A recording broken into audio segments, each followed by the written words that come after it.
ఆత్మచేత నింపబడలేనంతసేపు కూడా అపోస్తులు ప్రాణభయంతో దాక్కున్నారు.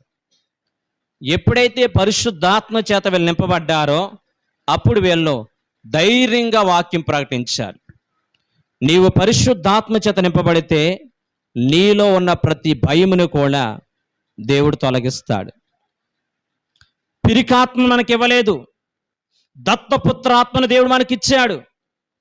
ధైర్యంగా మాట్లాడి, ధైర్యంగా నివసించి, ధైర్యంగా మాట్లాడేటువంటి ఆ ఉన్నతమైన కృప అపోస్తలుకి ఇచ్చినట్లుగా నీకు నాకు ఇస్తాడు. ఈరోజు నీవు నేను కూడా భయంతో, ప్రతిదానికి దిగులుతో, ప్రతిదానికి ఆందోళనతో బ్రతుకుతున్నామంటే నీవు ఆత్మచేత నింపబడతలేదు అని అర్థం. ఎందరైతే దేవుని ఆత్మచేత నింపబడతారో వారందరూ కూడా దేవుని యొక్క కుమారులు అనబడతారు. మన దేవుని ఆత్మచేత నింపబడినప్పుడు తండ్రి నాకున్నాడు, తండ్రి నన్ను నడిపిస్తాడనేటువంటి గొప్ప ధైర్యంతో మన ముందుకి